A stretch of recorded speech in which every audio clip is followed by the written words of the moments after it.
Hello friends, स्वागत है आप सभी का। तो प्रीवियस वीडियो में हम लोगों ने कुछ क्वेश्चंस का सॉल्यूशन देखा था। अब उसके आगे हम लोग कंटिन्यू करते हैं यहाँ पर।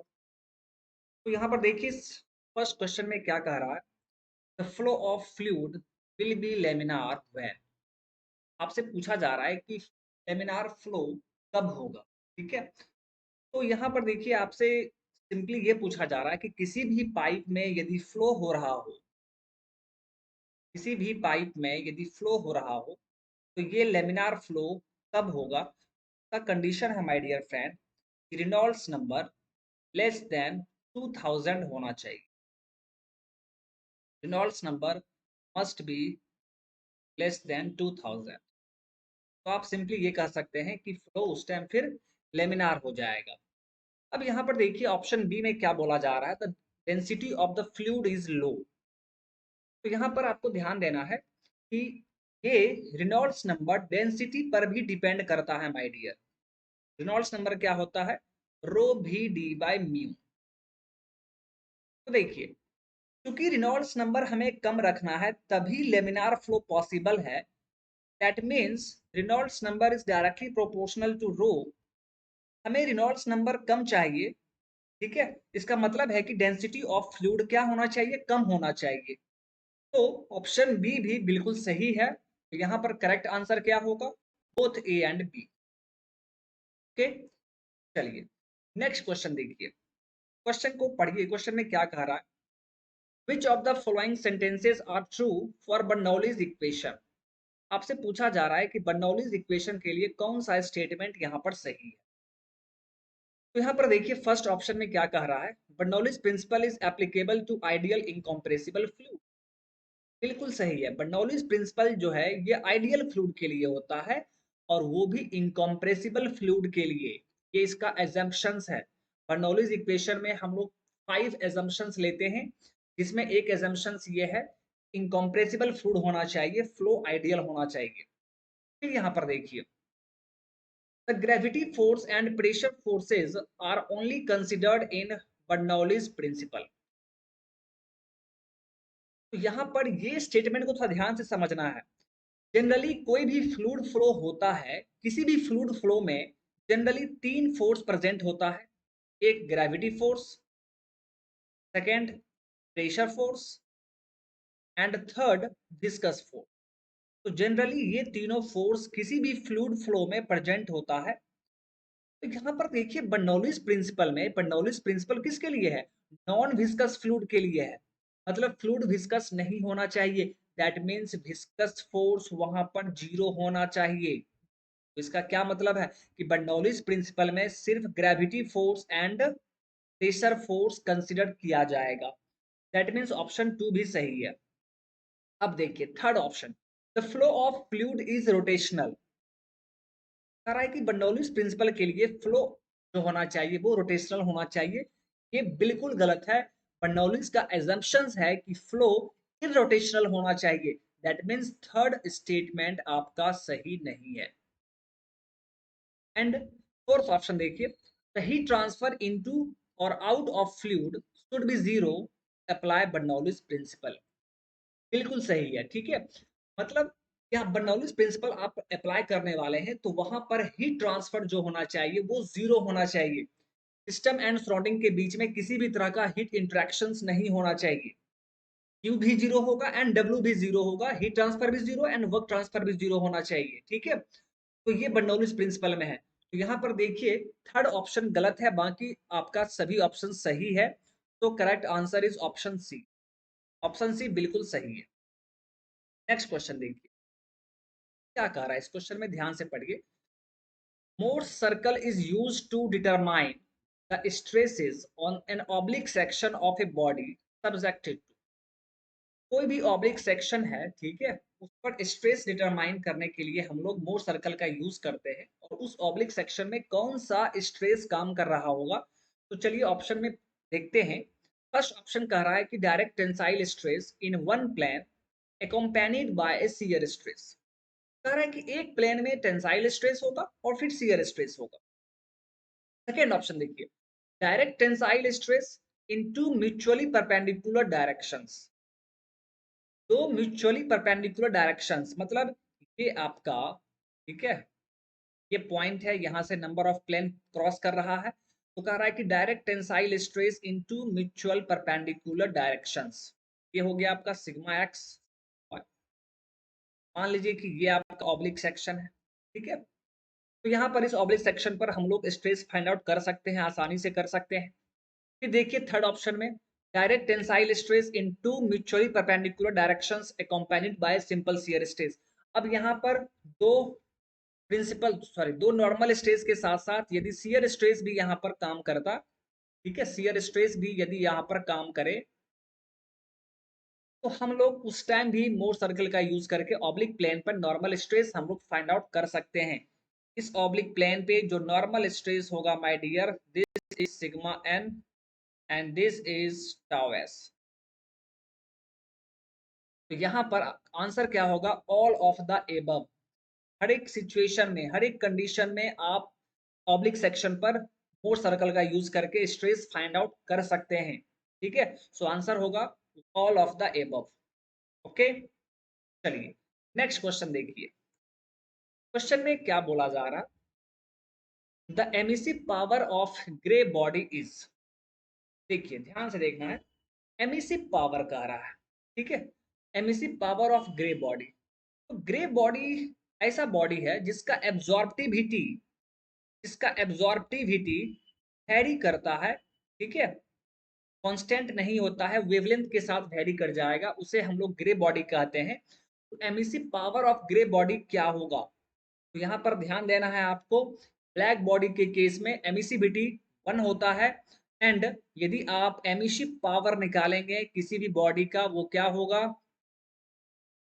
Emissivity into power of black body, ठीक है। एंड एमिसिविटी क्या होगा my dear, emissivity should be between 0 and 1। इसका मतलब ये है, the emissive power of grey body is less than emissive power of black body, ठीक है। तो correct answer is option A, less than the emissive power of the black body. Next question देखिए, the absorptivity of black body equals to. Black body का absorptivity किसके बराबर होगा, तो my dear friend, black body एक ऐसा body है जिस पर कोई भी रेडिएशन इंसिडेंट होता है तो ये सभी रेडिएशंस को एब्जॉर्ब कर लेता है। दैट मींस अल्फा यहाँ पर 0 हो जाएगा। And as we know that alpha plus rho plus tau is equal to 1। Alpha is absorptivity, rho is reflectivity and tau is transmissivity. तो ब्लैक बॉडी है तो यहाँ पर अल्फा क्या हो जाएगा my dear friend, alpha will be 1। Okay, तो correct answer is option B, alpha 1 हो गया, दैट मींस रो 0 होगा, यहाँ पर टाउ भी 0 हो जाएगा। ओके, नेक्स्ट क्वेश्चन देखिए, the first law of thermodynamics is the law of. ये तो बहुत ही आसान क्वेश्चन है, आपसे पूछा जा रहा है कि फर्स्ट लॉ ऑफ थर्मोडायनामिक्स किसका कंजर्वेशन होता है, तो my dear friend, first law of thermodynamics is the law of conservation of energy.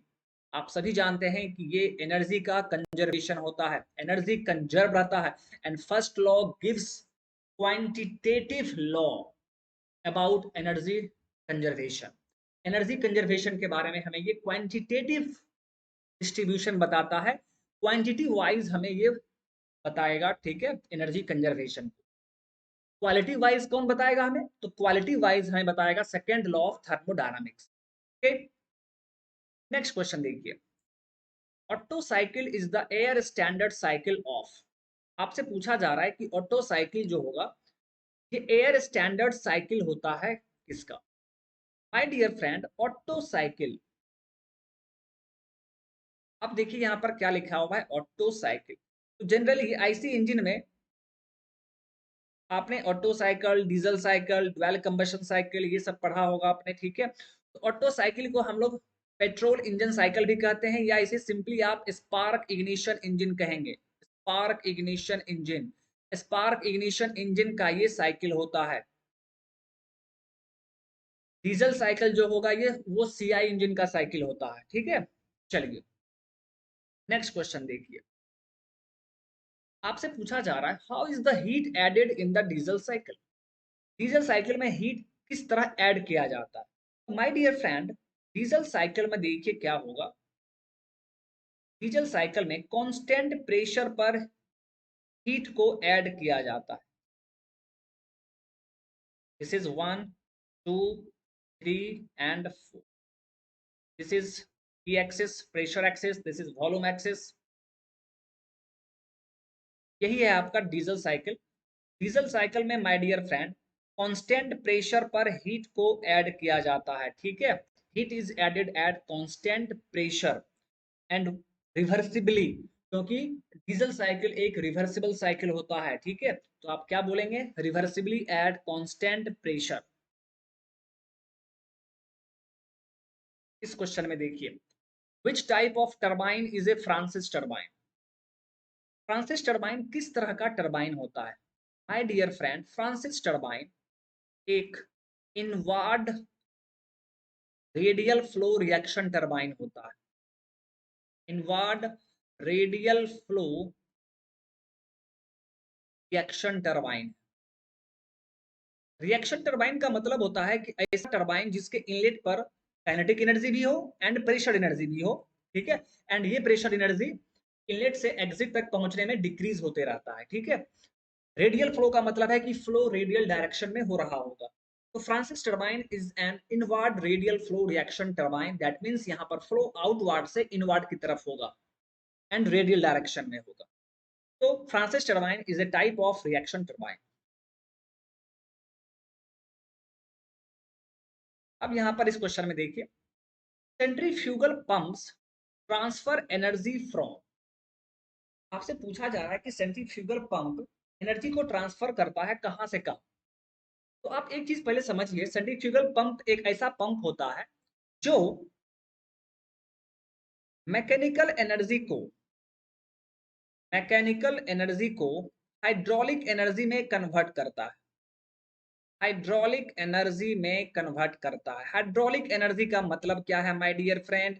Hydraulic energy का मतलब है कि फ्लूइड को ये एनर्जी सप्लाई करेगा, फ्लूइड को एनर्जी सप्लाई करेगा, तभी तो फ्लूइड डिलीवर करता है।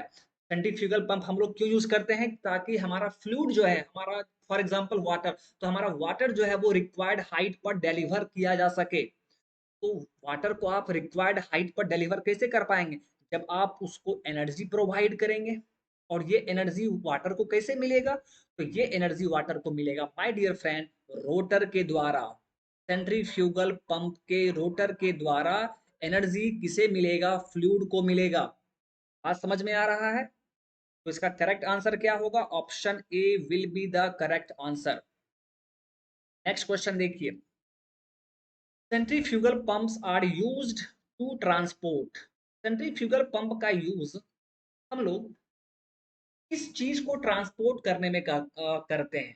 माय डियर फ्रेंड, हम लोग फ्लूइड को ट्रांसपोर्ट करने में करते हैं, ठीक है। Centrifugal pumps are used to transport fluid. Fluid को एक जगह से, बॉटम से हमें रिक्वायर्ड हाइट पे डिलीवर करना है, बॉटम हेड से, या आप सिंपली बोल सकते हैं लोअर हेड से हायर हेड में हमें फ्लूइड को डिलीवर करना है, ट्रांसपोर्ट करना है, तो हम लोग क्या करेंगे, सेंट्रीफ्यूगल पंप का यूज करेंगे, ठीक है। तो इसका करेक्ट आंसर क्या होगा, ऑप्शन डी हो जाएगा।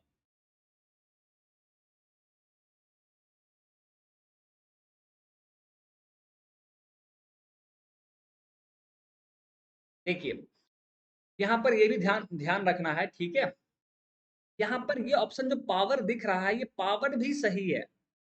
अगर यहाँ पर बोथ करके आपको दे देता, बोथ ऑप्शन करके दे देता कि both C and D is correct, तो पावर भी होता, क्योंकि पावर ही तो ट्रांसपोर्ट हो रहा है। एक रोटर से पावर ट्रांसफर हो रहा है, किसको, फ्लूइड को मिल रहा है।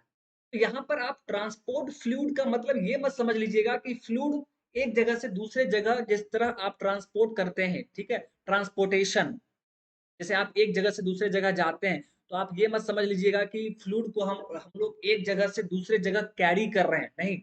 यहाँ ट्रांसपोर्ट का मतलब है कि एक हाइट से दूसरे हाइट, दूसरा रिक्वायर्ड हाइट पे हम डिलीवर कर रहे हैं, का ये मतलब है ट्रांसपोर्ट करने का, ठीक है। यदि यहाँ पर फ्लूइड नहीं होता तो आप पावर भी टिक कर देते, क्योंकि पावर ट्रांसपोर्ट हो रहा है, ठीक है। बट करेक्ट आंसर यहाँ पर क्या होगा, फ्लूइड होगा। ओके, चलिए अब देखिए क्या कह रहा है इस क्वेश्चन में। In centrifugal pump, the rotational kinetic energy comes from, rotational kinetic energy comes from, ये हमें कहाँ से मिलता है? रोटेशनल काइनेटिक एनर्जी हमें कहाँ से मिलता है my dear friend? Rotational kinetic energy, ठीक है, देखिए सेंट्रीफ्यूगल पंप में क्या होता है, सेंट्रीफ्यूगल पंप में आपका इम्पेलर के इनलेट पर, इम्पेलर का जो इनलेट होगा वो पंप का क्या होगा, इनलेट होगा, और फिर वहां से फ्लूइड बाहर की तरफ मूव करता है, ठीक है, और उसके इनलेट पर प्रेशर एनर्जी भी होगा, काइनेटिक एनर्जी भी होगा।